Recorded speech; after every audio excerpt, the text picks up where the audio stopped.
Hello and welcome to my channel. I'm just gonna list off fantasy books that I've read and go and explain them a little bit that have super unique worlds. While I was reading them, I was like, wow, I never read anything like this before. And since then, still haven't read anything quite like those ones. I made a TikTok video about this and a lot of people were interested in these types of books, so I was like, you know, might as well make a YouTube video about it and talk about it here. I added more books and I'm also going a bit more in depth with it, so if you did watch that TikTok, then you will be getting more information in this video. First up, with one of my more recent reads, Furyborn. This, when I read it, I was definitely thinking like I have never read anything like this before. I've talked about it a little bit on my channel. I don't want to be like too repetitive, so I'm just going to talk about the ways in which I think it's different from a lot of other fantasy books. The way that time travel is like incorporated into this book, I think makes it very different. How time traveling is described is like this collection of threads, and the person who can time travel just like is called like a certain thread, like a glowing thread, and they like pick it up. It was described so in detail and so well. And then what happens in the beginning of this book is this younger boy is trying to transport this baby to a different place because he's trying to save her from someone who's after her, and the mother like hands her off to him and is like, go take her somewhere where like she's not gonna get killed. So he's trying to like find this thread with his time travel powers, but then like this crazy stuff is going on in the background. It's really hectic and he just like gets all messed up. He transports them like thousands of years into the future in like different places, and he loses track of where the child went. At the time where the woman's handing off the baby, there's like a prophesized queen in existence. The story goes back and forth between that prophesized queen's like journey, coming of age for like a supernatural queen, you know, whatever kind of journey that would be called, and then the journey of the new up-and-coming queen, who was the baby who got handed off. So the stories take place thousands of years apart. You can tell that they're in different spaces of time, even though they're not taking place in the real world. Elemental magic is in it, which is like nothing new. That's in a lot of different fantasies. By the way, they know the queens are the prophesized queens because they have all the elemental magic powers instead of just one, that everyone, like other people have just one elemental power. I think a lot of people also don't have magic. It mixes in like angels, so it has like this whole divine intervention sort of aspect to it. Some of the angels are good, some of them are straight up evil. Something similar to other fantasy series I've seen, but overall a lot different, and there's like so many things that make this extremely interesting and unique and so cool, so I just had to mention it because it's such a cool book. The Bear and the Nightingale was a really beautifully told, it was truly like a bedtime story. It was one of the most well described imagery like I've ever heard. It was just so picturesque in my mind. I could see everything so clearly, and not only could I see it clearly, but it was also like a beautiful landscape. It's inspired by Russian folklore, and like a lot of the concepts of it, I believe, come from Russian folklore. A beautiful deep winter story full of magic and monsters and the sharp edges of growing up. Winter lasts most of the year at the edge of the Russian wilderness. Picture wilderness, a bunch of snow, and like this angry seeming god. Like how I was saying divine intervention in Furyborn, this one is like at the core of it. There's like a winter god, like the bear and the nightingale. The bear is like chaos and the storm, that's what the bear is, and then the nightingale is like death and winter, which sounds like a bad thing, but the nightingale is actually good. The thing about the bear and the nightingale, which I feel like I should just like say before I get into it, it's definitely one that for me it took a while to actually get into it, and I think it was because I was kind of going through like a slump period, but I was listening to it on audiobook and it took me a little while, but once I did get into it, it was really easy to listen to, and I just think that how beautiful and unique it is, it's just worth the read. One thing I found most interesting about this book was like the way religion was talked about. On the one hand, there were like these old gods that some people can see, and Vasya, the main character, she's someone who could see them. These old gods, like if they leave out offerings and they feed them, and basically like in faith feed them, then they will keep like the winter at bay and everything will kind of like stay calm. But then this priest comes into town and just kind of spreads some fear, and if I'm remembering correctly, what that priest is like talking about was like the new gods, and then the old gods are kind of being neglected, and then winter is like getting harsher. The bear, the chaos, the storm is getting more powerful. Vasya is one of the very few people who can actually see these like old gods, and the only other person who can see them, I think, is her stepmom. And her stepmom can see them, but she's terrified of them and she sees them as like monsters. This is a trilogy. It's the first book of a trilogy, and the two other ones are out. Next up, we have Caraval, one of my favorite fantasy books of all time. I will say, out of all the books that I've talked about so far, Caraval, in my opinion, is the easiest to get into. It's really interesting because Caraval, it's almost like so murky to like understand, but then you just have to get to the end of it to kind of understand it, because it's like huge like game is being played on your mind almost like the entire time. By the way, shout out to the person who mentioned this book in the Unique Fantasy Worlds TikTok video that I was talking about, because that gave me the idea to conclude it in this video. The cover says, "Remember, it's only a game." That's a really key saying throughout the book. It's like pretty normal in the way of like there's not a bunch of people with superpowers everywhere. There's just like these old like myths and stories that a lot of people like don't even really believe anymore, and then there's this big circus that like whenever it visits a town it like brings magic, and it just encompasses that feeling of magic, and it actually is real magic that is happening. Scarlet, the main character, lives with her sister and her dad, and their dad is kind of like, he's abusive and he's terrible. Scarlet wants to get out of there so bad. She wants to just leave and go to this like magical place and see if what everything is all about. For 7 years she writes the guy Legend, who's like in charge of the entire thing. She's trying to get him to come and host it near where she lives so that she can go. The book begins like this. It begins saying it took 7 years to get the letter right. So on the 7th year, he responds to the letter, it's happening, her and her sister go. Certain people are chosen to all participate in this big game, and they just have to remember going into it, like they're told, remember, it's just a game, it's just a game. But since it's real magic, everything seems so real. Like people are acting their hearts out, people are getting killed, like things are happening. It's not like a scary book, but like just crazy things, like really high stakes, intense, just like cruel and cutting things are happening that are just like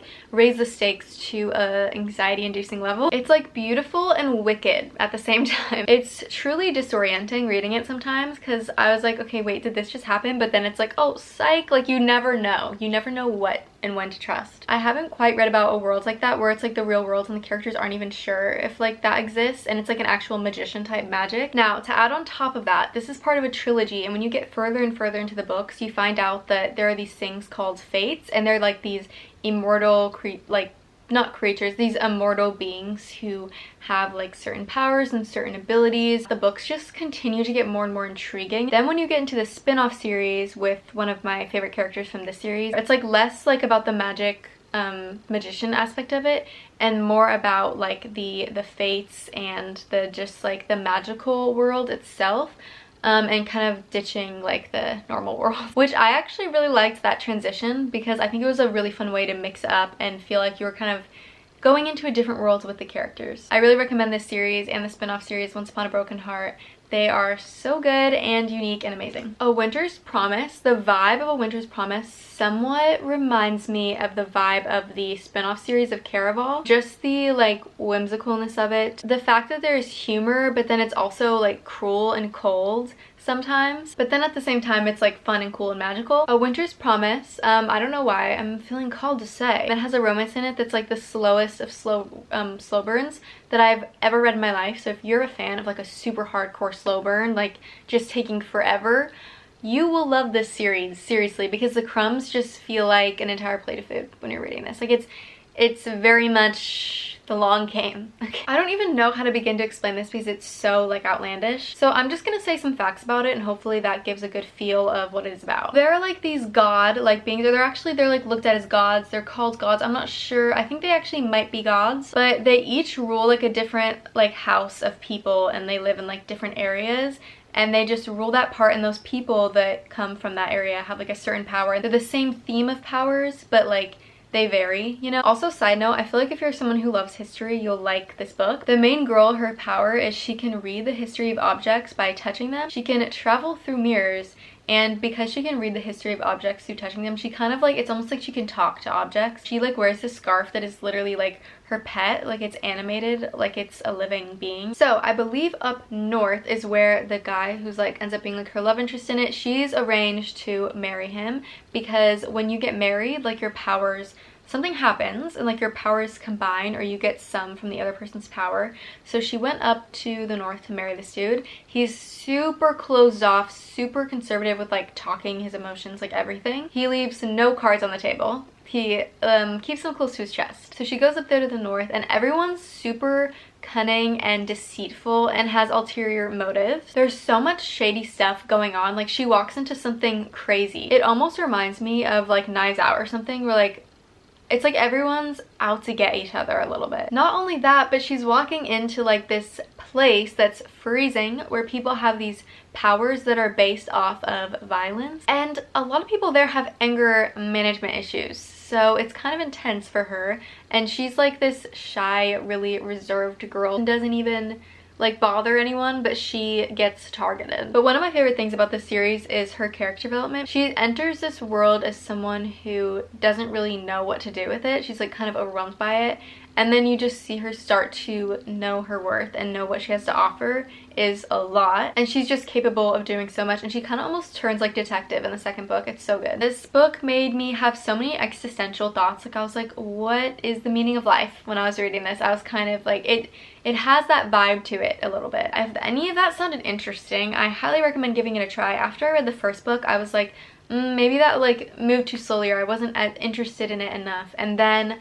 I was like never really stopped thinking about it, and I went back to it and I read the second book, and the second book I loved. Both of these books I blew through pretty quickly because I just couldn't stop reading it. The second book is definitely my favorite. I haven't even read the third because for some reason I just like postpone me reading them until I randomly think of them again months later.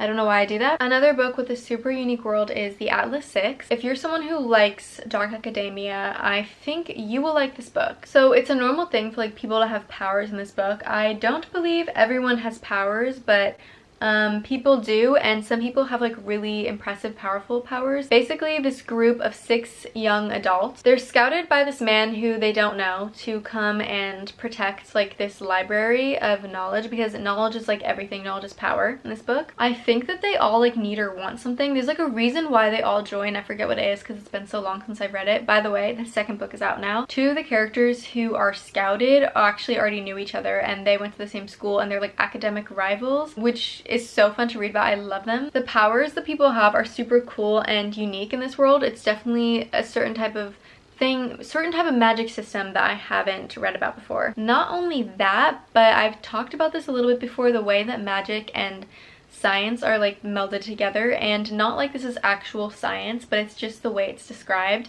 It makes sense in a sort of like hypothetical way. Like it's like, oh sure, like maybe that would work, even though like that wouldn't work, but it's just like made to where it seems kind of believable, which makes it super unique to other fantasy ones I have read, because usually in fantasy books they don't like explain why things work. The characters are also very how do I put this? They're kind of like unlikable characters. Almost every single one of them has like a reason why they're like a bit unlikable, but then they're also all not completely unlikable. That's as much as I can think of to say right now, but it just is a very unique world, and it's a cool one to read and get into, especially if you're someone who likes like sophisticated sounding writing, because it's very like, sometimes when I read a sentence I would have had to like sit there and think about it for a little bit in order to fully absorb what it was saying, but in a good way. Like I liked that. Just cool thoughts that were fun to just like sit there and explore for a little bit before continuing to read. But once I got the gist of her writing style, this is Olive E. Blake, by the way. Once I got used to that, it was pretty smooth sailing, and even in the beginning it was not a difficult read. It was just one where it was like, okay, I need to like sit here for a couple seconds and think about that. Also, a cool thing about this book is there are like little illustrations of the characters throughout. That was actually something that I really loved about this book, because I hadn't really seen that in any other books. I don't even know if I have since then, but like this is one of them. Here's another one of them. And look at, this is kind of an example of like what I was talking about. Like it says space for this chapter. They talk about concepts that are like scientific concepts, but then put this like magic system twist on them. Legendborn is also one of the most unique fantasy worlds that I've read about. This is one of the easiest to get into out of all the ones that I mentioned. It starts with a like Percy Jackson, Harry Potter sort of thing, where like the person is in the normal world and they don't really know about magic, and then you're like discovering the magical fantasy world with them. Those are really some of my favorite types of fantasies, because it's so, if you want to like be able to adjust to a fantasy world with the main character, it's just like, it's perfect. She attends a school that I believe her mother used to go to. It's been a little bit since I read this, but I'm gonna be reading the second one this month. Very excited. She attends a school that her mother used to go to, and accidentally discovers a secret like society. In this secret society, they have magic in order to hunt these like demon creature things. Now that's all pretty standard, like familiar aspects of a story, but the thing that really changes is the way that they get their magic, and the way that she's incorporated with this sort of world. They get their magic from being like the next in line from King Arthur's Round Table. Like they all have like placements on the table. Like they're like, oh, they're representing this person, they're representing this person. It's like a very elite, like exclusive little club of people. There's a love triangle in this, and one of the guys in the love triangle is like I believe he's like the King Arthur dupe. So he has like these powers, and she witnesses something and that she's not supposed to witness, and they try to like make her forget it, but she doesn't forget. So obviously at that point you know that there's something up with her, also by the cover where she's literally wielding magic. Another aspect of the story, her ancestors, they like reach out to her, and she goes through stories of her ancestors past, and her ancestors kind of like help her to understand why she has these powers. And also, by the way, look up trigger warnings. There's racism, sexual assault. So she goes through like different stages and steps of like her different ancestors, and they just talk about their stories, or they show her their stories, because she literally like gets transported back in time. Like when Scrooge walks around with the ghost of Christmas past, and like they're just like walking through, you know? She realizes that her power has to do with something else entirely, something that comes from her and like her family line. She finds out a lot about her mom, who died. This book also deals a lot with grief. It's definitely like a coming of age book. And then she ends up fitting into King Arthur's table in like a really interesting, cool way that you end up finding out at the end, and it's just very unlike anything I've ever read before, and I thought it was super cool. So highly recommend this one. I loved it. Lastly, I want to talk about Realmbreaker. First of all, before we even get into the story, look at how cool this map is. One of the coolest maps, dare say, I've ever seen. Okay, so I feel like this book probably, there's like things like it, but because I've never read those things, actually that probably goes for all of these, but especially for this one, because I feel like it has some sort of inspiration that like I vaguely know, but I don't know how much it's actually like this book. Here is the premise. First, you have a girl who is like the chosen one. The reason why she's like the chosen one is because she's the only one who has the ability to shut or open these realm gates that are being broken by her uncle, who, since he shares like the same blood as her, he's going around and basically trying to create chaos and open all these gates and let these like monsters in and basically rule the world and be evil. An immortal dude finds her to try and save the world. This book, if you've ever read Six of Crows, it's a little bit like that in the way that you go between different characters' point of views. They end up coming together to form this found family that is one of the coolest found families I've ever read about. It's a squire, the survivor of a failed test, an immortal, timeless and unfathomable.